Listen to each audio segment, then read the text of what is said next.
The event today will be about public and non-profit organisations. So first of all, just to briefly introduce myself, my name's Abby and I work within the Career Service here at Newcastle University. Before our four panellists introduce themselves and start off their version of the session, I just wanted to quickly run through some housekeeping for you all. First of all, as you've hopefully just noticed, this event is being recorded and it will then be made available on the Career Service YouTube channel, so that if you'd like to watch back again at a later date, you'll be able to do that. We do understand that some people are not comfortable sharing the camera, so you might choose to have your camera off, though we really do encourage you, if possible, to keep your camera on, especially if you choose to ask some questions towards the end of the session. The participants have all been muted, so if you can, keep an eye on your microphone and make sure that you do stay muted through the first half of the presentation while the panellists deliver their session, and then you'll be able to unmute yourself if you choose to ask any questions. So there will be an opportunity for question and answer during this session. You can submit questions either using the chat function, which you should find on your screen. Alternatively, you can use the raise hand function within reactions, and we can take your questions verbally as well. After the question and answer session, we'll then be opening up 4 breakout rooms, one for each of the employers, so students will be able to choose to join the breakout room for those employers that they wish to speak to ask some more specific questions as well. I'm just going to share my screen and I will show you some slides with the running order for today.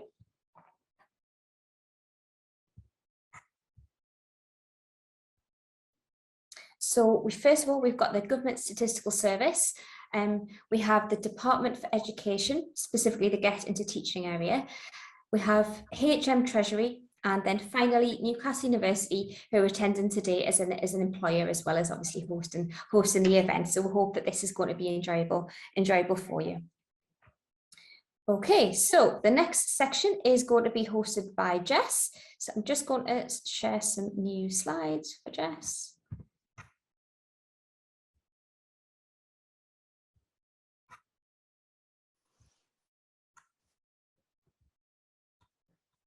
Okay, so welcome, Jess. Oh, fab. Thank you, Abby. Okay, so hi guys, my name's Jess. As you know, I'm currently one of the recruitment partners for the GSS, so sit within ONS, but I work on behalf of GSS, which, as you can see, is the Government Statistical Service. So we recruit for analytical careers in government across all different departments throughout the civil service. If I can have the next slide, please, Abby. Okay, so just a little bit about us and what we do. The main purpose of the GSS is we collect, analyse and publish all official statistics to help those government departments make any certain decisions. And it could be, for example, things of citizens that are interested in crime rates, or maybe government ministers trying to improve the UK economy. As you can see from the bottom right, we recruit a mixture of grades, but they're mainly the same job role, but at different grades. So it's excellent career progression for you. And we recruit over numerous locations within the UK. We do recruit mainly for statistical officers. We do have a sandwich placement for those candidates that are looking for an internship year. And we also recruit for the summer, as well as data scientists potentially. If I could have the next slide. So a little bit about the main area of what we recruit for, which is our statisticians. So we're looking for students who have a first or second class honours in a numeric degree. We're looking for around 25% of taught statistical content for you to be eligible. But you can apply with a higher degree, such as a master's or PhD. Some examples of the subjects that we take would be things like maths, anything in statistics, psychology, sociology, maybe sometimes politics and international relations, economics. So it is quite varied, and if you had any questions, you can always double check with us as to whether or not we think it meets the criteria. As you can see on the left-hand side, there's a little bit about what you would do in your role. So it would require you to use your statistical skills to innovate and solve problems, and that could be in data management and analysis. You'll use a different range of software packages, so you could be enhancing on your statistical skills that you've already learned throughout your university studies, and you will learn the ability to be able to explain and communicate your findings to a varied audience, both technical and non. You can also see a little bit about the responsibilities of what you could be doing on a daily basis. And just to name a few of the locations down the bottom as to where we would recruit. So as you can see, it is quite varied, but it does change on each campaign. Okay, if I can have the next slide.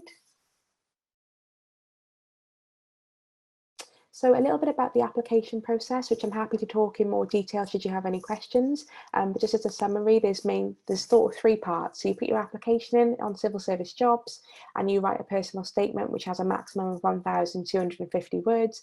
And you need to outline on that statement how you meet the person's specification. You would then go on to complete a GSS online test, which you can see is timed at 45 minutes.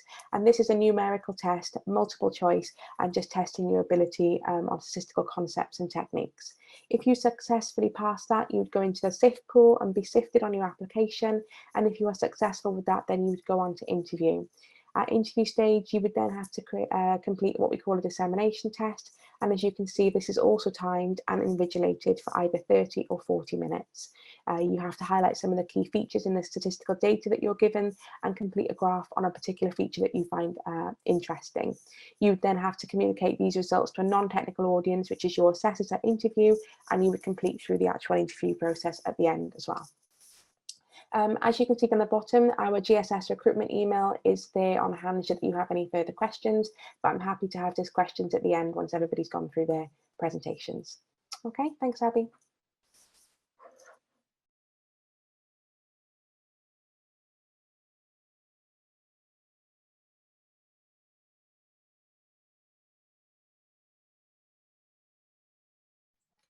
Jane, are you okay to do your next section?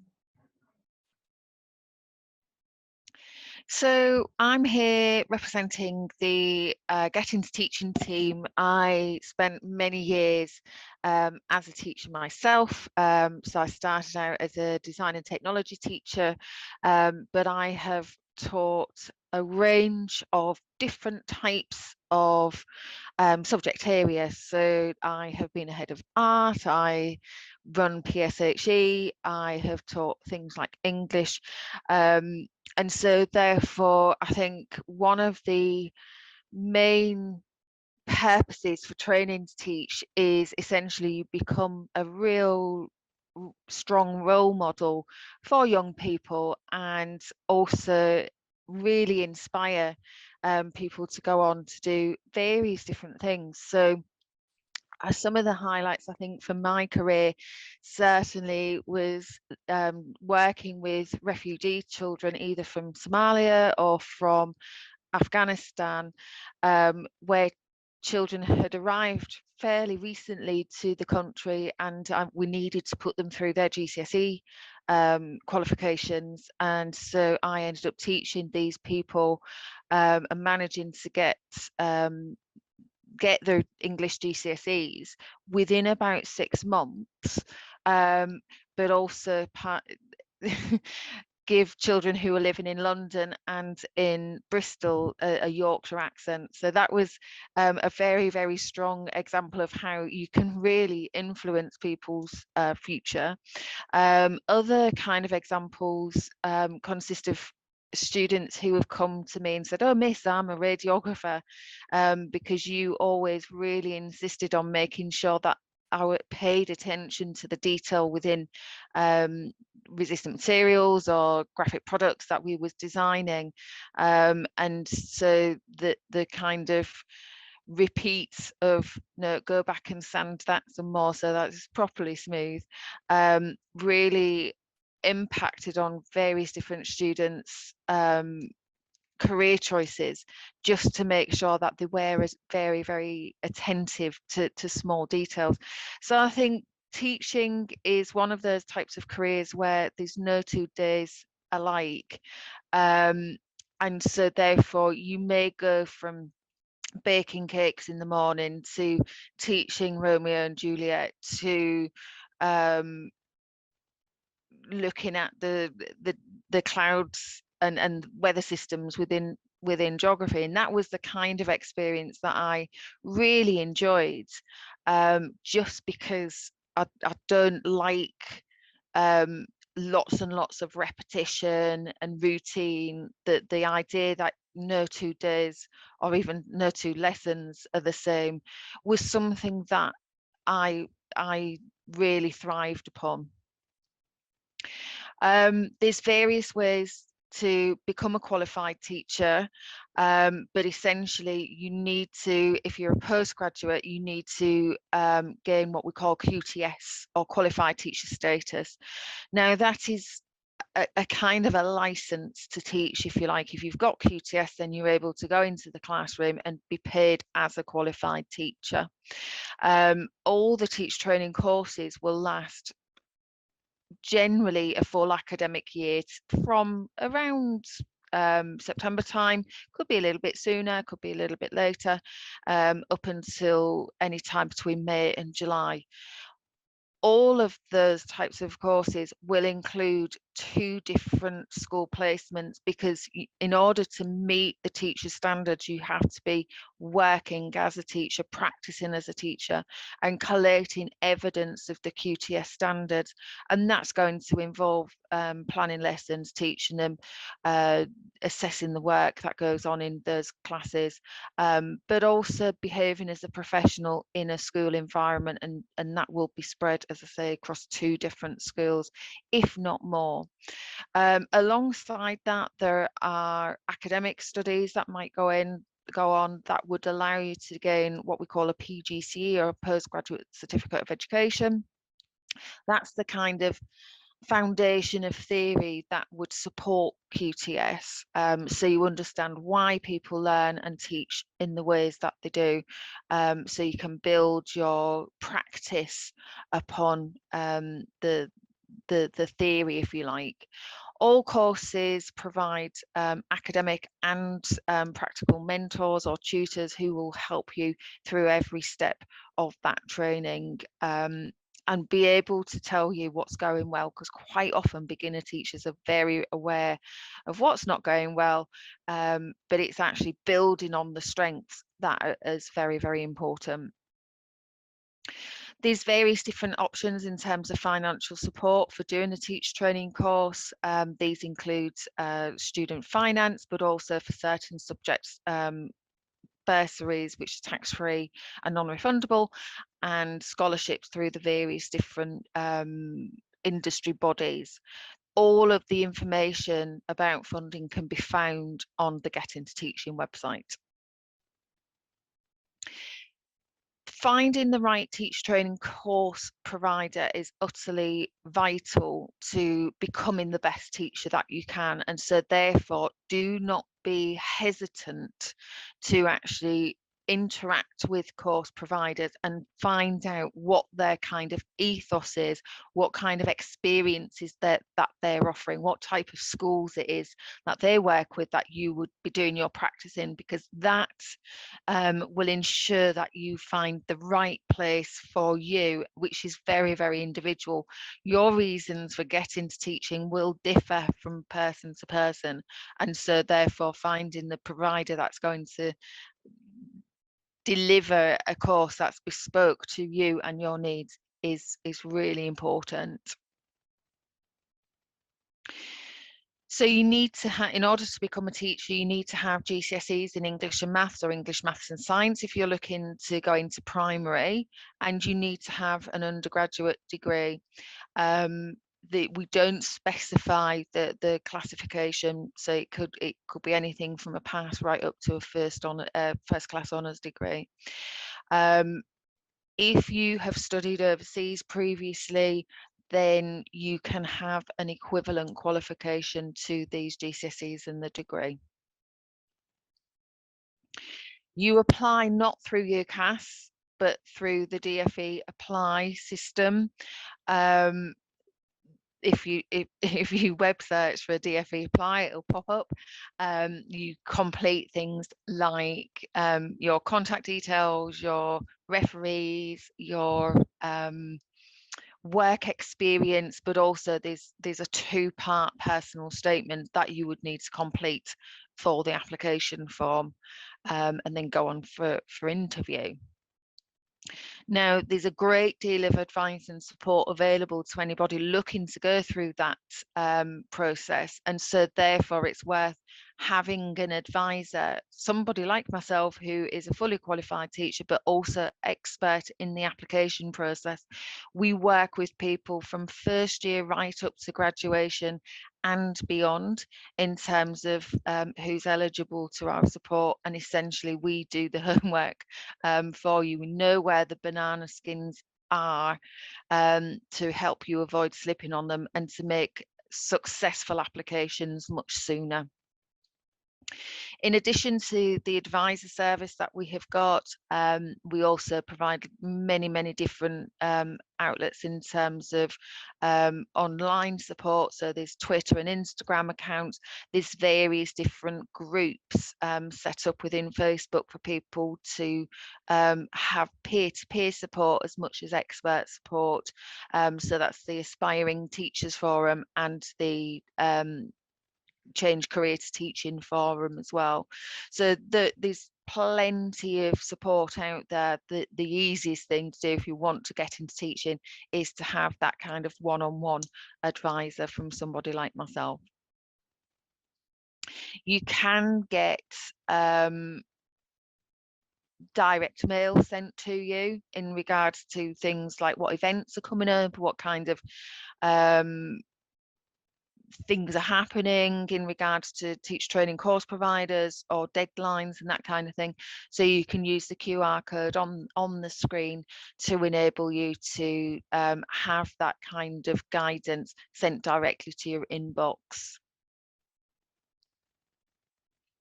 And that's everything that I need to share. Brilliant, thank you very much, Jane. So now if we can welcome Rebecca from HM Treasury, please. Thanks, Abby, and I'm going to try and share my screen, but we'll see what happens.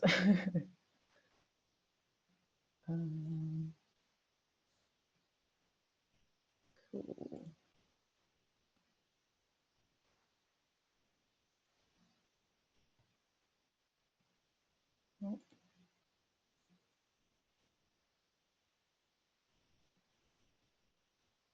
Can you still hear me, Abby? Sorry, I'm having... Yes, we can hear you, but we can't see your share screen. a bit of freezing on my screen. Your video's working fine and the sound's working fine, but there's no share screen. Okay, in which case I'll just chat. That might be easier. So hi everyone, I am Rebecca, as we said. I'm from the Treasury. I'm a senior policy advisor in the Treasury, here to talk about the careers available in the department, but also about the work that I do and you might expect to do if you joined us as a policy advisor. So what does the Treasury do? We are the government's economics and finance ministry, and it's our responsibility to place the public finances on a sustainable footing, ensure the UK economy and financial system is stable, increase employment and productivity, and also, of course, build a great Treasury so making sure that our workplace is inclusive and diverse as well. And the kind of areas that you might see on the news that we work for typically, or things like determining how much tax or our tax policies, so that's how much revenue you'd raise to fund our public services, or for our financial services policies, so how we regulate our financial services system, and then also how much money you want to spend as a government as well, so how much money we set for each government department and spend money on things like our public services.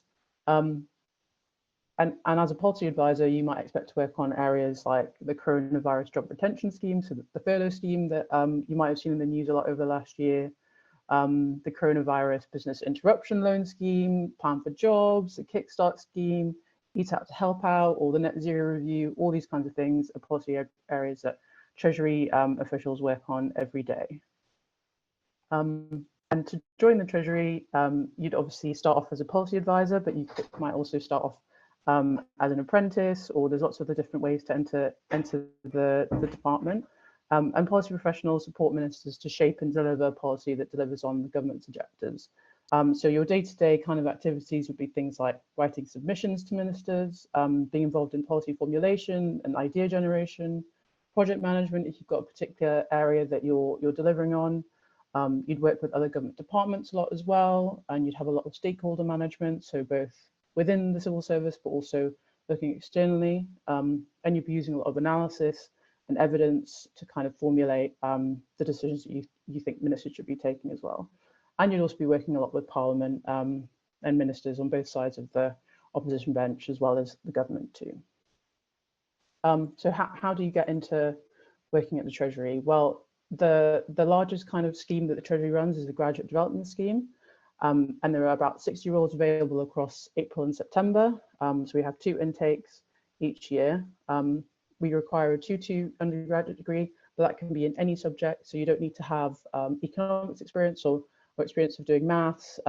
You can also have a humanities subject, or you could be a science major as well, where we're pretty open about what you need to have studied. It's a 3-year program, so you'll do 2 placements within that time, both 18 months long, and they'll both be in the Treasury. And we have locations in London and Darlington, which recently opened. And the starting salary for both positions would be £28,500. And there's a sliding scale between 3 years, so you get incremental increases over that time. And the kind of skills we'd be looking for: problem-solving skills, clear communication, interpersonal skills, being able to work in a team and inclusively, having good motivational skills, so not just for yourself, but for the people that you're working with, and then also being able to adapt and think flexibly. And all those kind of skills we'll be looking to test in the application process, because they're the kind of skills you need to be able to do your job well too. And then in terms of the application process, so there's an online application which is currently open, and it closes on the 5th of November. And then the next stage would be doing a situational judgment test, a verbal reasoning test, and then you also have some written questions as well. And then the 5th stage would be a virtual assessment centre, and those will be happening in February and January, and I think that's the same time that they happen each year. And then after that, you'd find out if you had an offer. So the deadline is quite soon, but you have a bit of time after you've applied to then do the tests after that. So you don't have to do the test by the 5th of November. And if you have any questions about that process, there's a link on the Treasury website. I think I can drop that in the chat once my screen has stopped crashing. But if you have any questions about the recruitment process, then you can have a look on there, or you can email the team as well in the Treasury. Thank you, Rebecca. That was really interesting. That's great. So our final panelist today is Shelley from Newcastle University Recruitment Team.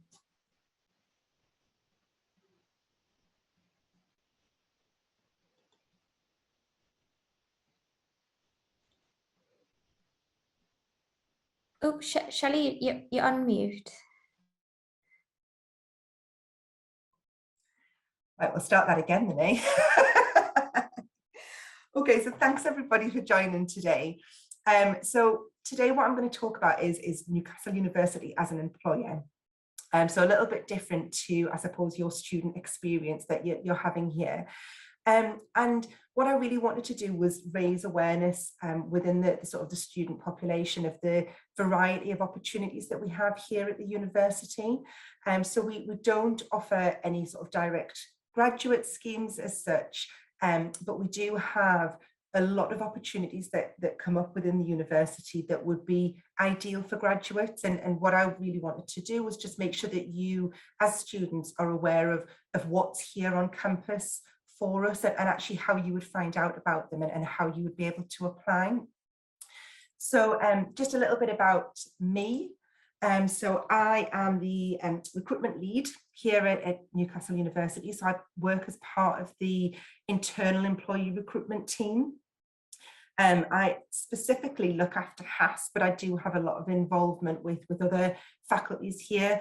But my role is a little bit more of a sort of an advisory role, where I support our hiring managers and our units to make sure that we are following the correct recruitment processes, that we're looking at all methods for candidate attraction, and making sure that we are being inclusive throughout our whole process, right from our advertising through to our interview and appointments.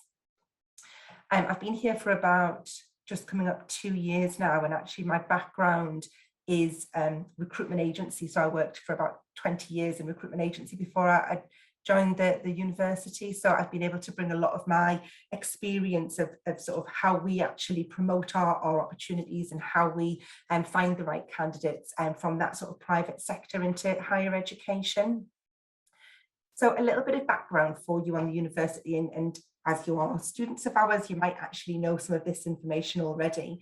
But the university has been with us for a very long time. Its origins date back to 1834.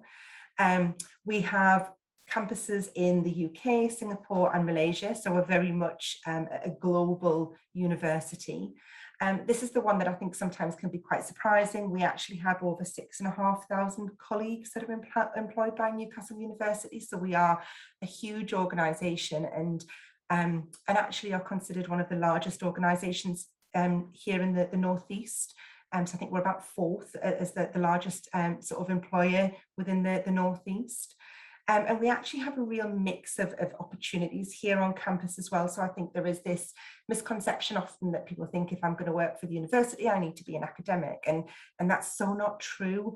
You know, we have a huge professional colleague sort of network as well here. And, you know, we have a number of opportunities within sort of our services and facilities.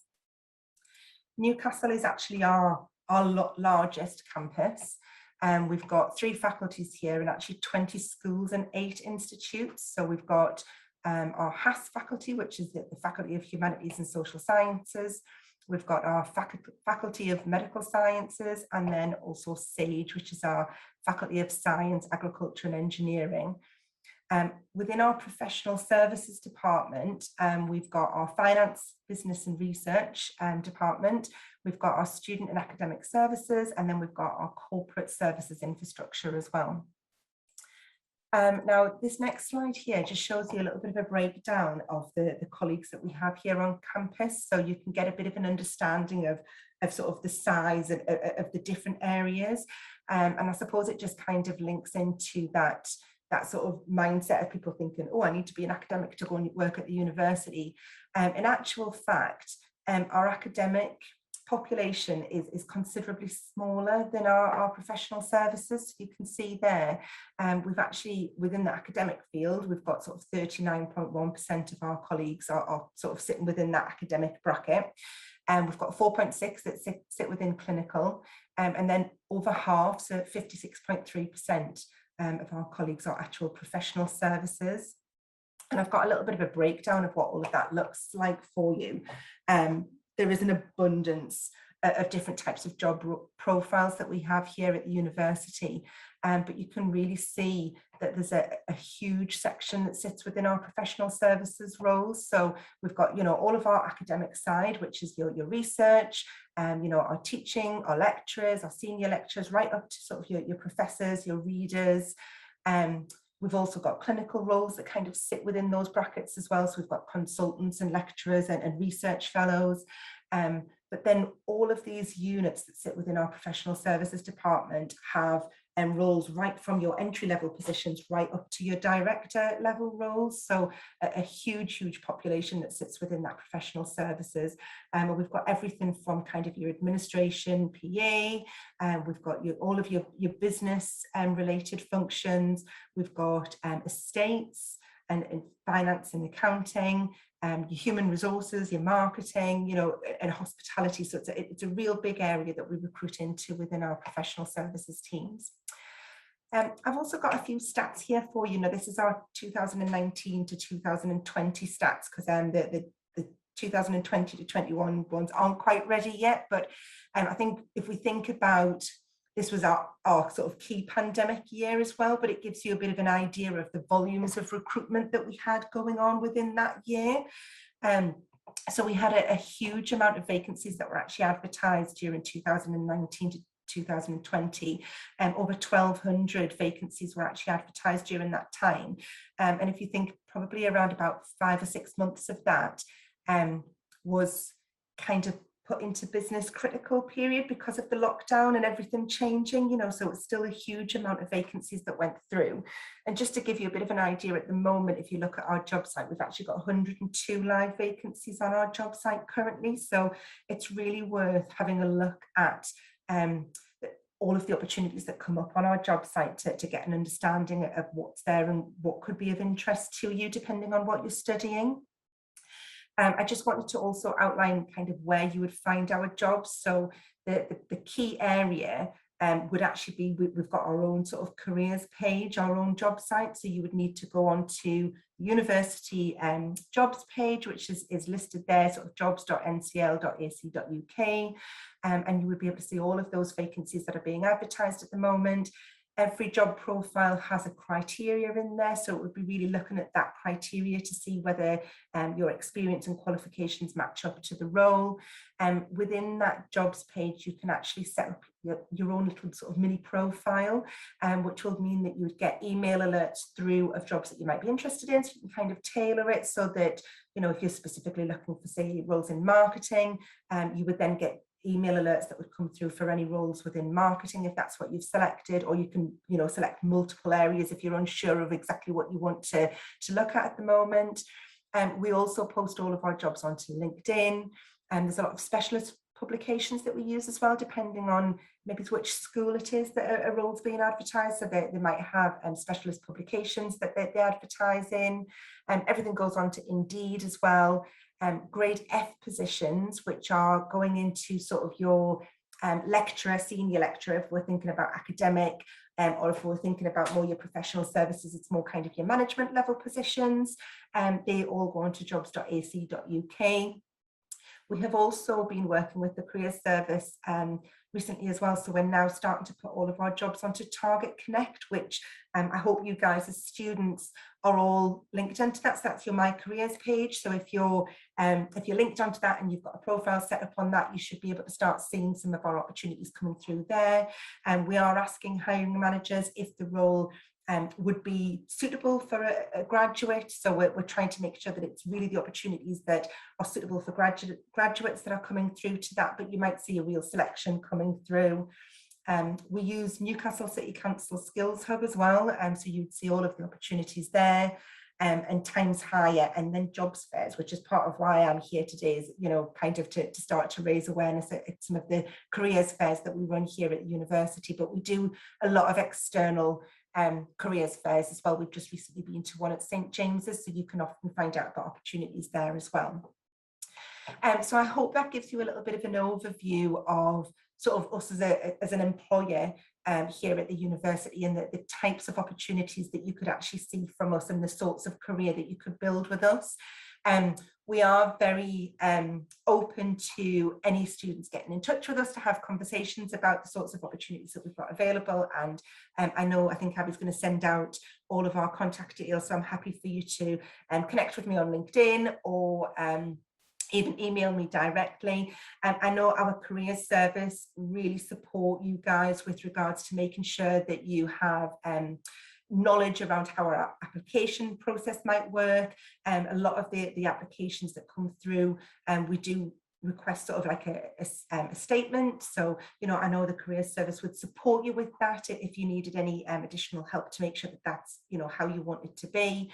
And thinking about sort of how the process happens then if you get invited in for an interview. A lot of our roles, you would do competency-based interviewing, and again, we've got lots and lots of information on our careers pages, and I know our careers team can support you with that, about what to expect and how to, you know, how to be successful at an interview. We also sometimes have additional assessments, online assessments, and also presentations that you might need to pull together. Again, you know, the recruitment team can support with that, but I know that there are lots of very useful links and bits of information on our careers page as well, and our careers team can support you with that too. But of course, you know, any other questions that you might have, please shout up once we've finished all of our presentations. That's everything from me. That was brilliant. Thanks, Shelley. So yeah, thanks to all of our panelists. It's been really interesting to hear about the variety of positions that are available and the different ways that you all recruit. So for all the students who attended here today, there's now a question and answer section. So essentially you can submit questions to our panelists in two ways. You can submit questions via the chat function, which might be one option for you, or alternatively, you can use the raise hand function in the reactions section of the Zoom screen that you'll be using today. While we're waiting for you to think of some questions, or haven't had any through yet, I'll get us started with the first one, if that's okay. What I'd be interested to find out, really, I suppose it's been on our minds a lot for the past 18 months, is really what impact has COVID had on your organisation or within your sector?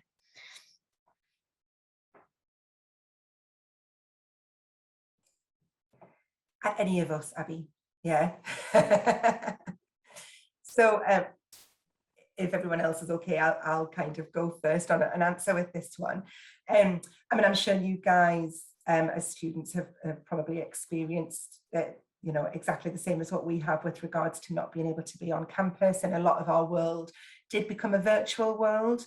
You know, I know that as students you've experienced that with regards to some of the teaching and some of your lectures, but from a recruitment world as well, it became a virtual world too. So we have very much embraced virtual interviews and presentations. And actually we've had some real positive learns from that, and we have had some very successful outcomes over the last year of COVID and sort of being in lockdown by utilising that.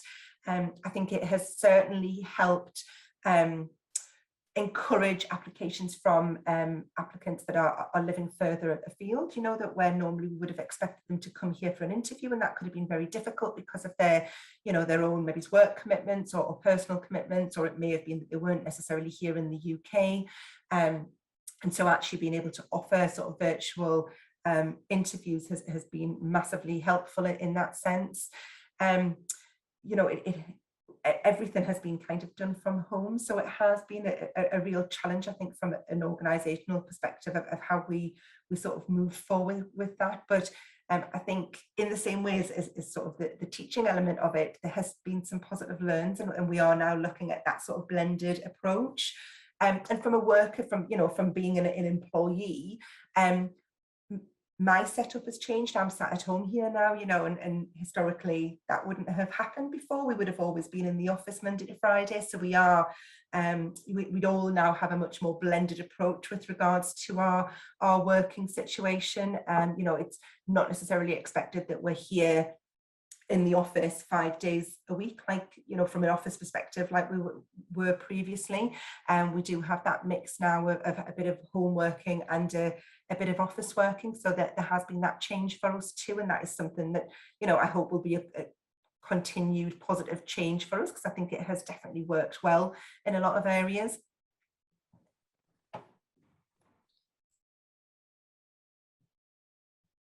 Anybody else have any comments about COVID and the change that's happened in your areas?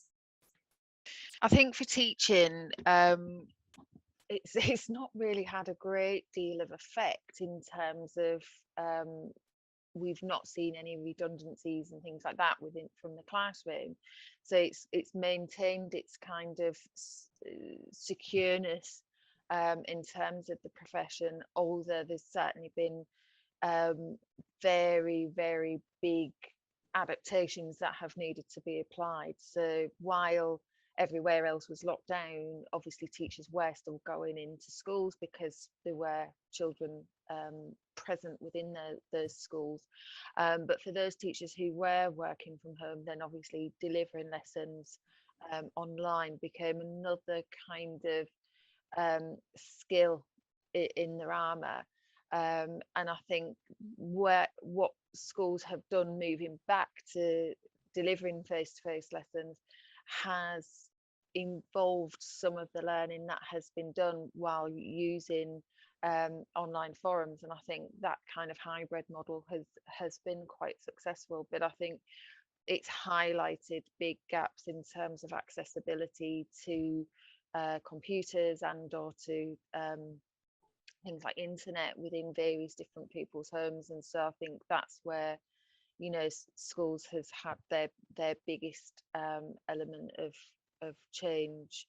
But I think it just shows how adaptable, you know, teachers can be in very, very swift ways. Thanks, Jane. Okay, so we have a question from Amelia in the chat. So it's to you actually, Jane. So she asks, at what point of the year do you need to apply to teaching? So generally speaking, courses fill on a first come first served basis. Before Christmas is probably the best particularly if you're looking at subject areas such as primary, PE, history perhaps, where they can fill quite quickly. And if you have got a very specific need in terms of where you want to do your training, then you can't apply soon enough. And certainly for those of you who are in the final year of their degree, getting the teacher training application out of the way so that you're able to make sure your finances in place and all of that kind of thing is quite useful to enable you to really focus on finishing off the degree and absolutely getting the best possible classification that somebody could get. Thanks, Jane. And another question for you from Amelia, which is, teaching has a reputation for being long hours during the week with relatively low pay. What would you think of this? I think there is a lot of media that would be representative of this, but I think you've got to get into a school and actually see what that kind of looks like and have something to compare it to, because certainly in terms of some of the industries that I've worked in, I've certainly done longer hours than I was in school. You've got to take into account the school summer holidays, and I think if you are able to not take on every project that's going on within a school, then actually, you know, the kind of idea of doing 60-70-hour weeks, which I've seen allegations of, that hasn't ever been my kind of experience. Yes, it's hard work, but that is comparable to other kinds of professions, and I think equally the entry level pay scales are really quite competitive. So we often do events with people and we say, what do you think the starting salary would be? And people always underestimate that, and so therefore I think it's a good idea to, rather than take on board what's been reported in media, and actually see what it's like in a relatively educated way, by getting into schools and just having a look at the kind of ways that people can manage heavy workloads. But that, as I say, that does apply to other fields as well, I think. That's lovely, thanks, Jane. And finally, I know this question's been answered in the chat, but for the benefit of everyone attending, for the Government Statistical Service, could you confirm where you're based? Yeah, so I'm based in South Wales in the Newport office, so I mainly work for ONS, but my work comes for the GSS inside ONS, if that makes sense. But it's not something to pay attention to because you wouldn't necessarily be based where I was. As statisticians, you could be based throughout the whole of the civil service, depending on which department you go to, and it's usually outlined to your location preference that you're looking for at the time. Lovely, thanks, Jess. So while our remaining students are thinking about any extra questions that they may have, one question I did want to ask to each of our employers, as I suppose more individually, what would be your top tips for applying to your organisations? I don't mind going first on that one. Great, so I think the biggest area that we have with our students or candidates having not getting through the process is their application. A lot of candidates struggle with maybe not, perhaps they're not understanding what they need to do, or perhaps they're not reading through the advert thoroughly enough. But the application stage is really crucial.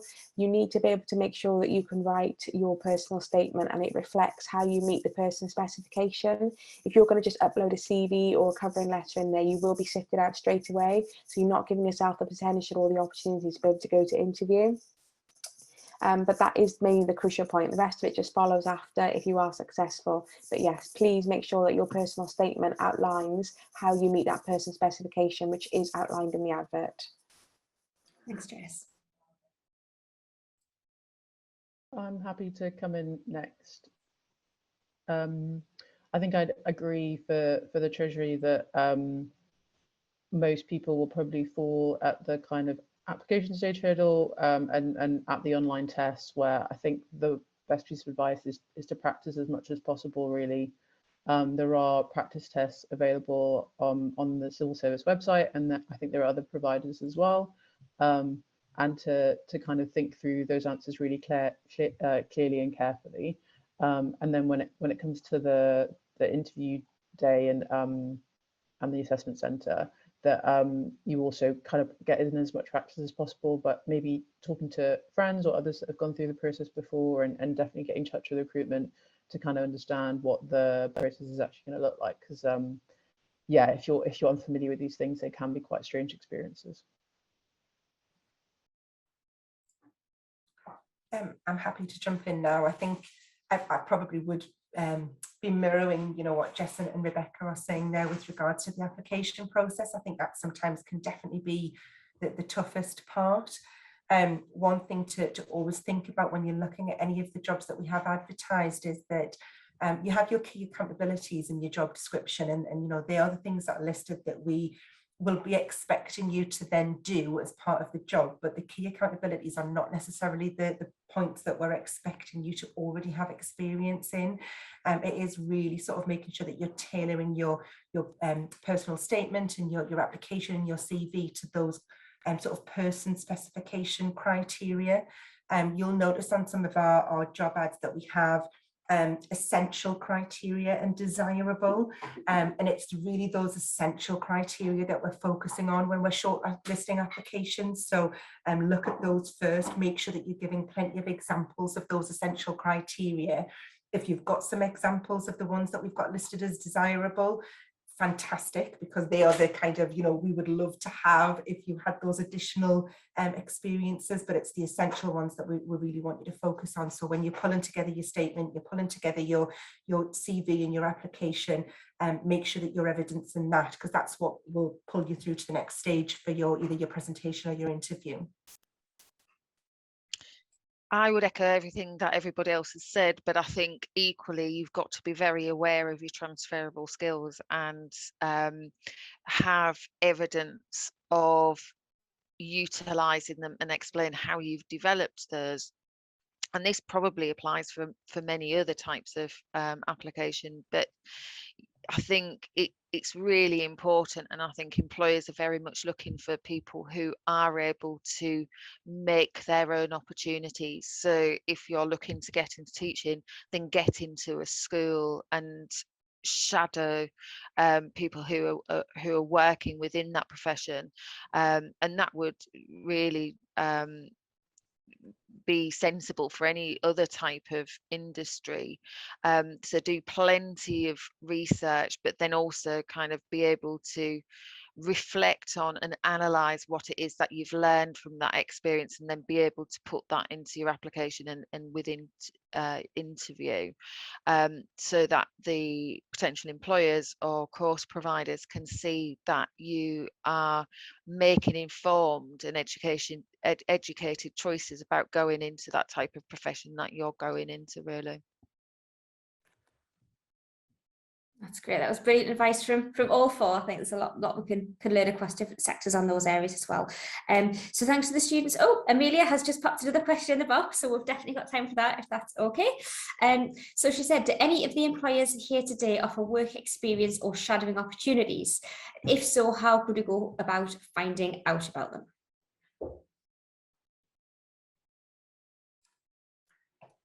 I'll just GSS perspective, sorry.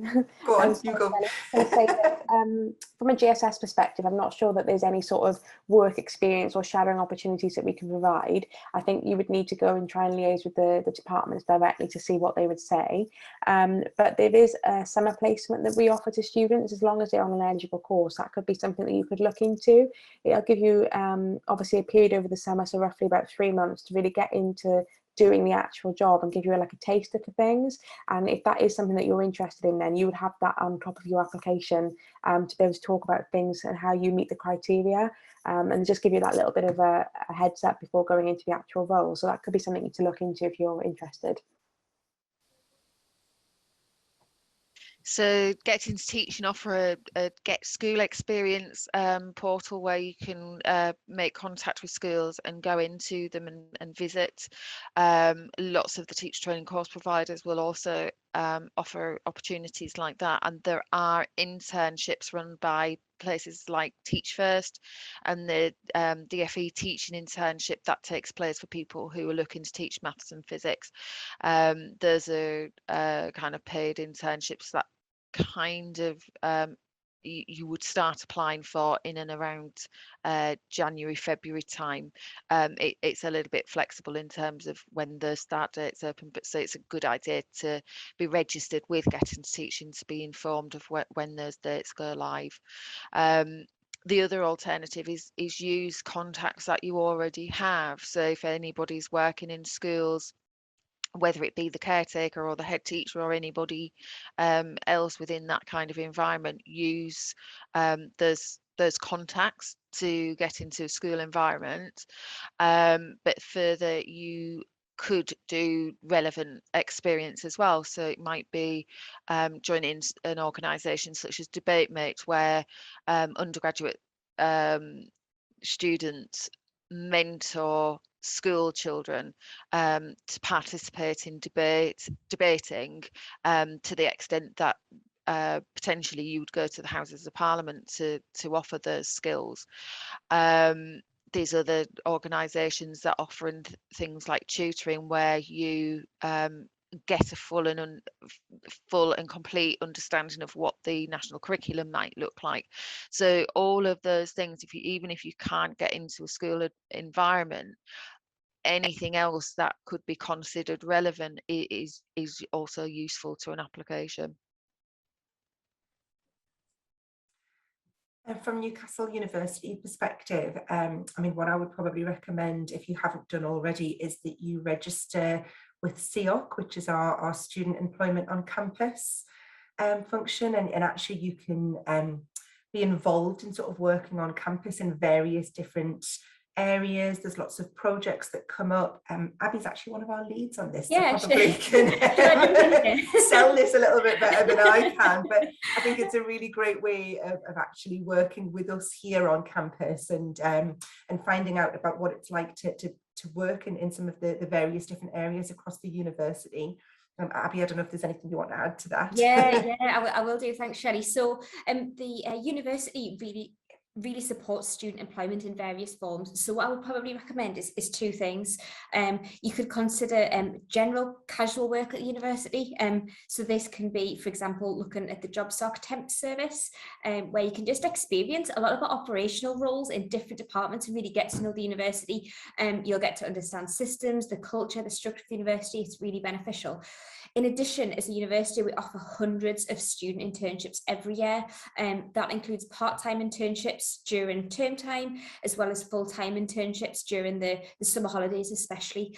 So for all of these opportunities, the best thing you can do is to go to My Career and search for opportunities at Newcastle University. You can also search for JobSoc, so that's Jobs OC on the Career Service website as well. And feel free to get in touch with us and ask any questions. I'm more than happy to help you with those as well. Just on the Treasury side, we do have summer internship programs, but I believe that they're mainly geared towards people with protected characteristics. So if you're have a disability, or if you are from a Black, Asian, minority ethnic background, there are also some shadowing experiences available. But I think these are mainly targeted towards those before they've gone to university. But there might be more information on the graduate website that I'm less familiar with, but I can always drop that in the chat bar later as well. Brilliant, thanks, Rebecca. So if there are no more questions, feel free, if you have got one in the back of your mind, just to pop it on the chat, but that probably looks like it's going to be it for today. So now that we've come towards the end of the session, we'll stop the records, and if that's okay, please, Tom.